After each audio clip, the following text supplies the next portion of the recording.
오늘 주시는 말씀은 마태복음 17장 14절부터 23절까지 말씀입니다. 마태복음 17장 14절부터 23절까지 말씀입니다. 14절부터 교독하겠습니다. 그들이 무리에게 이르매 한 사람이 예수께 와서 꿇어 엎드려 이르되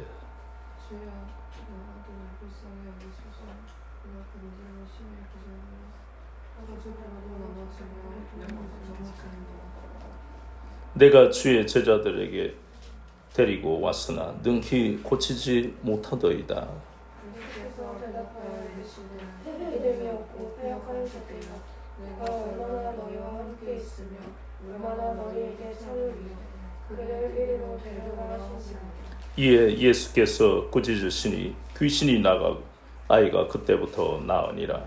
이때 제자들이 조용히 예수께 나와 이르되 우리는 어찌하여 쫓아내지 못하였나이까. 이르시되 너희 믿음이 작은 까닭이니라. 진실로 너희에게 이르노니 만일 너희에게 믿음이 겨자씨 한 알만큼만 있어도 이 산을 명하여 여기서 저기로 옮겨지라 하면 옮겨질 것이요 또 너희가 못할 것이 없으리라. 22절 갈릴리에 모일 때에 예수께서 제자들에게 이르시되 인자가 장차 사람들의 손에 넘겨져 같이요. 죽임을 당하고 제3일에 살아나리라 하시니 제자들이 매우 근심하더라. 아멘.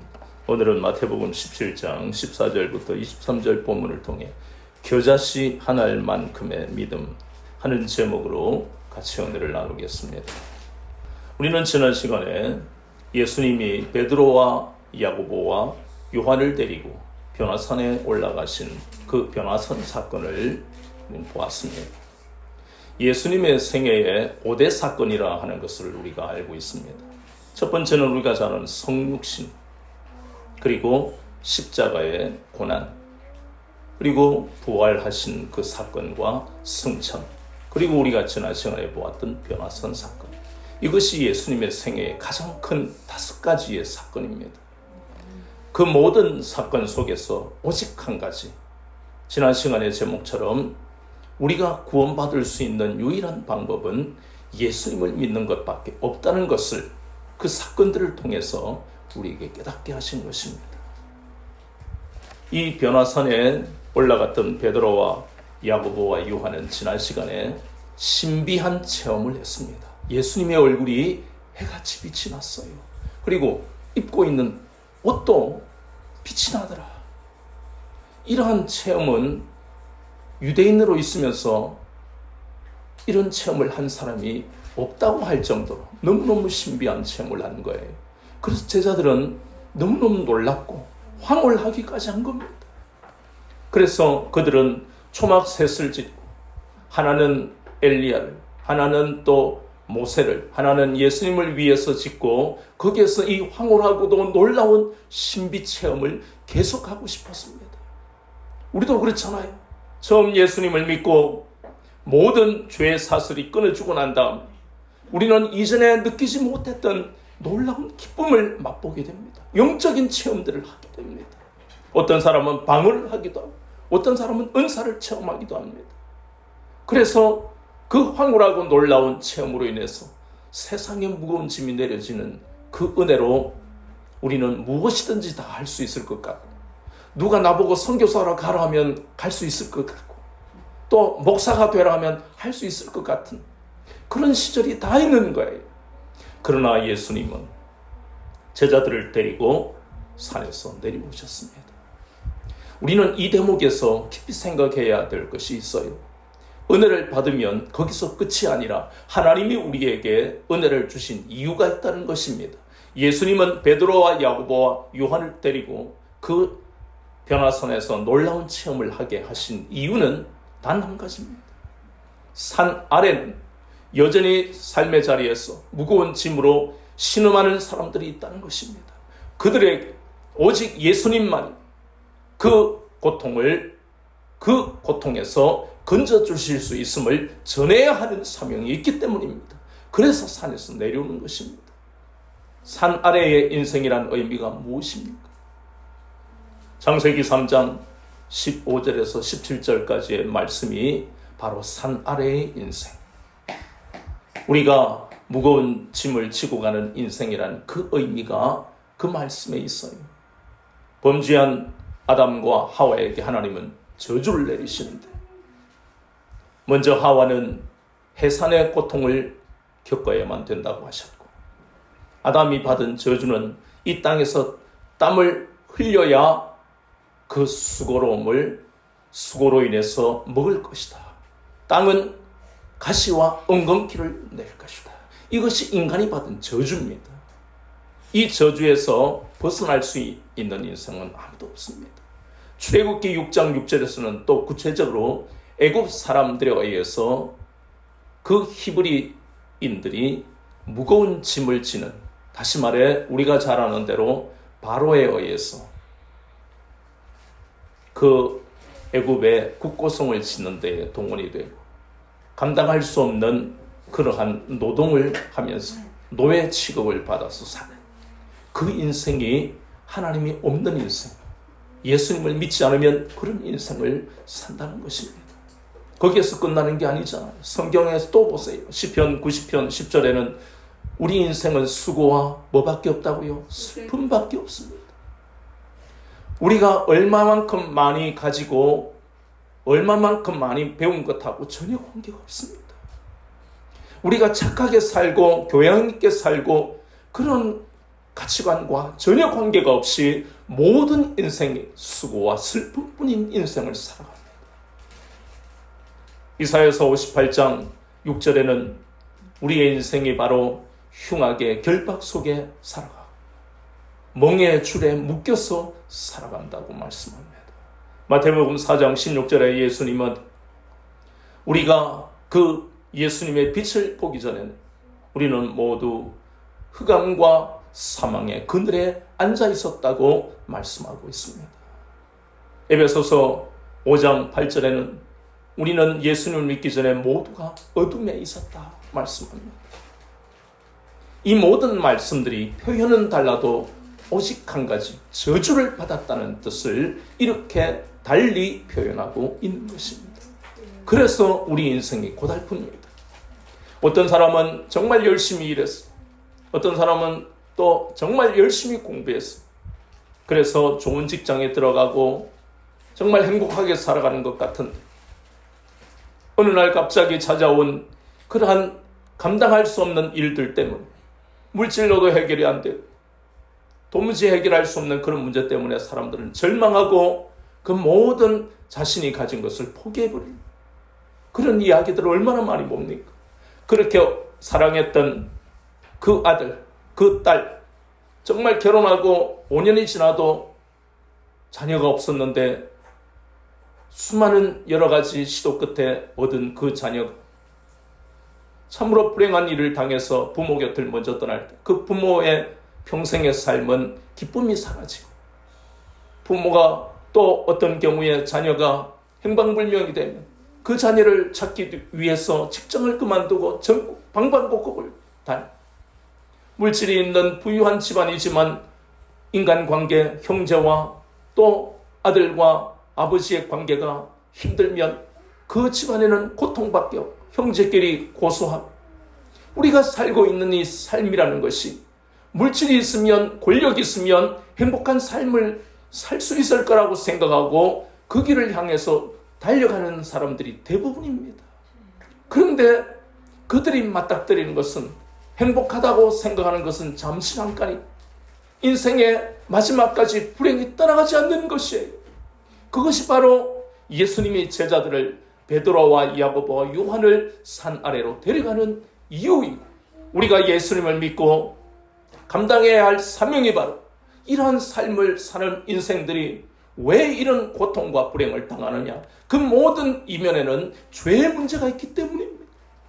죄의 문제는 우리의 노력으로 착하게 산다고, 인간관계를 잘 맺는다고 해결될 수 있는 문제가 아니기 때문입니다. 이 죄의 문제는 오직 예수님만이 해결하실 수 있습니다. 이것을 전하게 하시려고 예수님은 제자들을 산 아래로 데려오신 것이고, 우리가 은혜를 받아도 이 세상에 우리도 여전히 무거운 짐을 지고 가지만, 세상 사람들에게 이 무거운 짐에서 자유하게 하실 수 있는 분은 예수님밖에 없다는 것을 전해야만 되는 것이에요.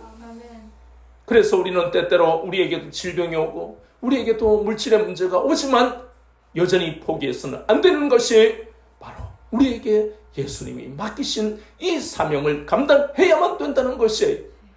이것으로 인해서 우리가 받은 축복은 말할 수 없이 크잖아요. 죄의 문제가 완전히 해결됐다는 것입니다. 그래서 우리는 맡기신 사명을 마땅히 감당해야 된다는 것입니다.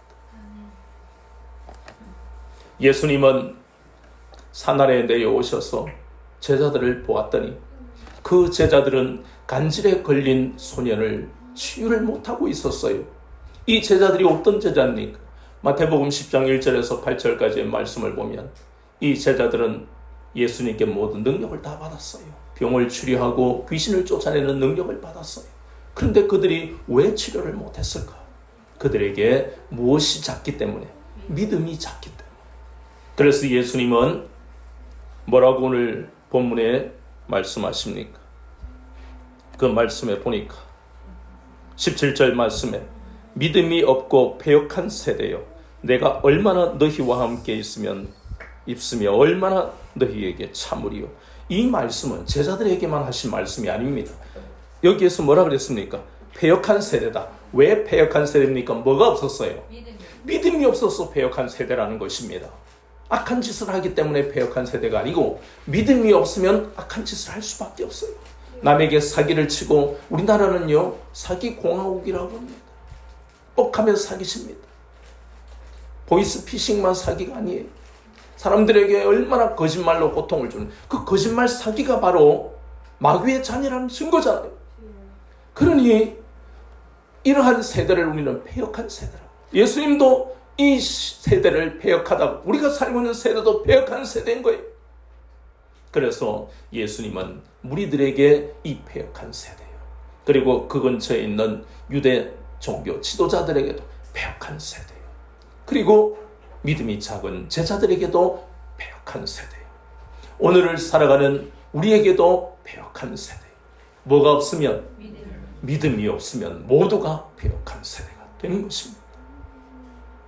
그러니 이 무리들과 종교 지도자들은 믿음이 없어서 책망을 받고, 제자들은 예수님을 따라가는데도 뭐 때문에 책망을 받고요? 믿음이 작아서 책망을 받는 것입니다. 그래서 예수님은 이 간질에 걸린 고통받는 소년을 고쳐주었습니다. 간질에 걸렸다는 것은 인생의 무거운 짐을 지고 가는 우리 인생을 의미하는 것입니다. 누가 그 짐을 내려줄 수 있습니까? 예수님만이 우리의 무거운 짐을 내려주실 수 있다는 것을 다시 한번 보이시잖아요. 그러면서 믿음만이 이 세상을 변화시키신다는 것을 직접 제자들에게, 무리들에게, 유대 종교 지도자들에게 보이셨습니다. 얼마나 놀라운 장면이고 또 얼마나 놀라운 말씀입니까? 요한복음 16장 33절에는 예수님이 제자들에게 이렇게 말씀하셨습니다. 내가 승천하고 가면 이제 너희들은 이 땅에서 뭘 당한다고요? 환난을 당할 것이다. 그러나 어떻게 하라고요? 담대하라고. 담대할 수 있는 것은 믿음이 있으면 담대해질 수 있습니다. 아이고 간이 크면 담대해지지요. 아닙니다. 간 크게 하고 전혀 관계없습니다. 예수님을 믿으면 담대해지는 거예요. 왜요? 내가 세상을 이겼다.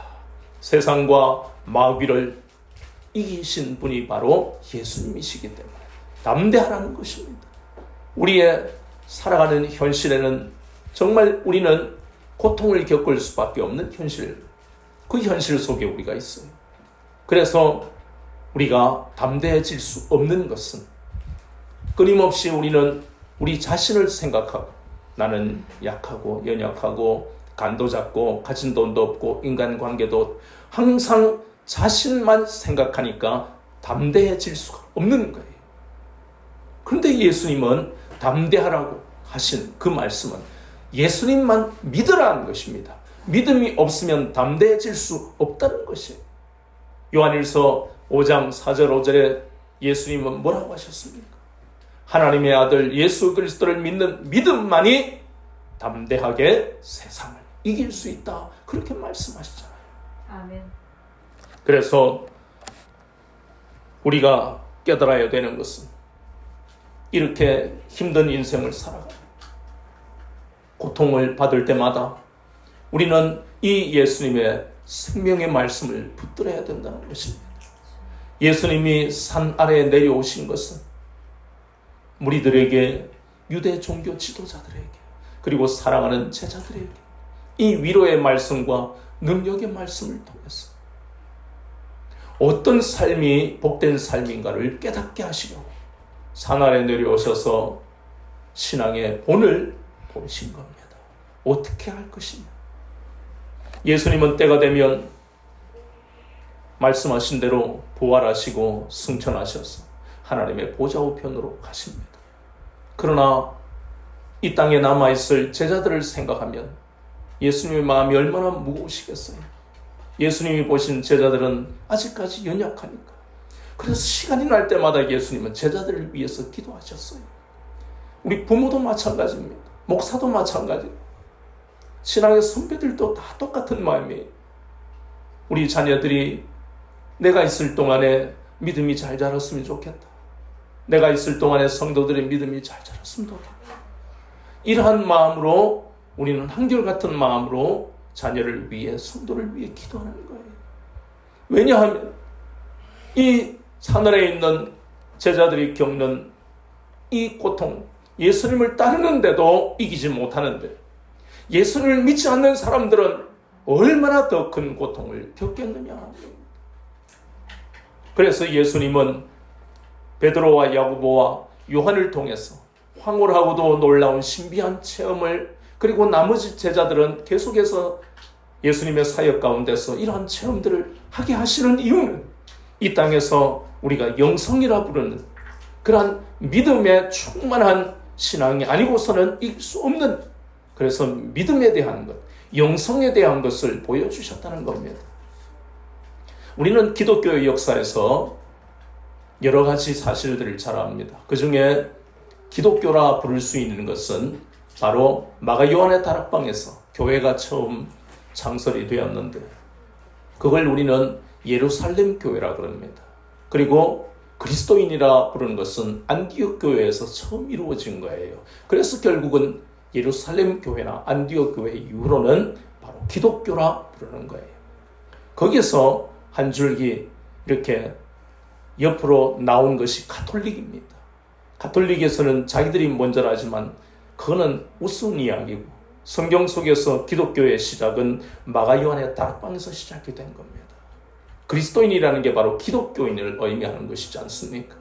그런데 교회가 타락하게 됐어요. 더 자세하게 보면 가톨릭이 타락하게 됐습니다. 그게 바로 중세입니다. 그런데 그때라도 경건한 사람들은 하나님과의 깊은 교제를 통해서 자신의 신앙을 지키는 사람들이 있었어요. 그 사람들이 우리가 한 번씩 이름을 들어본 아시시의 프란체스코라는 사람, 베네딕트 하는 사람, 그리고 수도원 운동의 창시자라 하는 안토니우스 같은 사람들입니다. 사막의 교부다 하는 이런 이름이 바로 안토니우스라는 사람인데, 이 사람은 굉장한 부자였어요.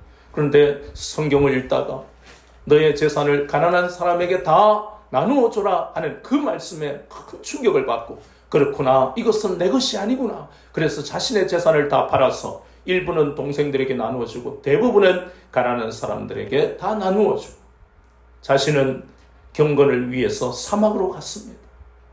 사막에 가면 배고프고 또 잠도 자야 돼요. 그리고 한참 나이니까 또 성욕도 있는데 얼마나 고통스러운지 몰라요.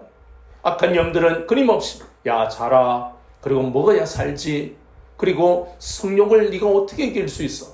그런데 끊임없이 하나님과 깊은 교제를 통해 성경에 나오는 말씀을 붙들고 매일같이 깊은 기도로 들어가서 하나님과 교제를 통해 그것을 이겨냈어요.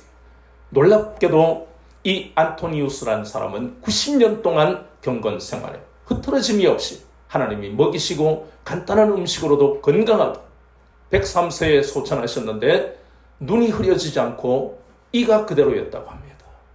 이것이 바로 영성이라는 겁니다. 그런데 이러한 안토니우스나 베네딕트나 아시시의 프란체스코라 할지라도 우리가 오늘 보았던 이 변화산의 베드로와 야고보와 요한도 영성 깊은 신비 체험을 한 사람들이에요.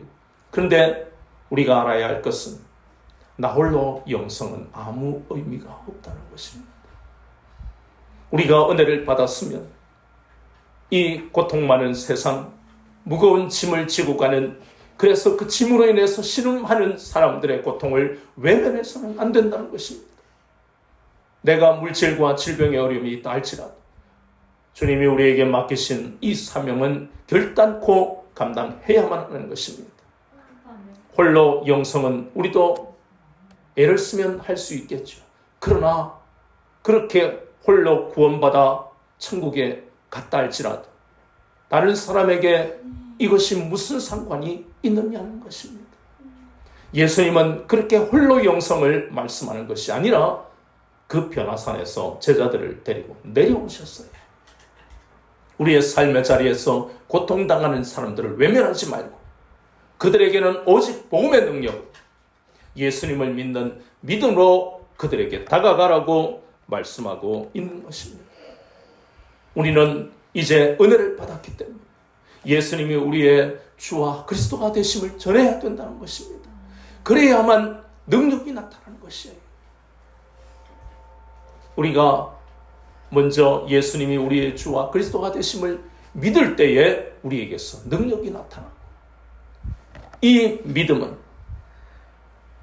하나님만 의지하고 하나님께 소망을 두는 사람에게 주는 하나님의 선물입니다.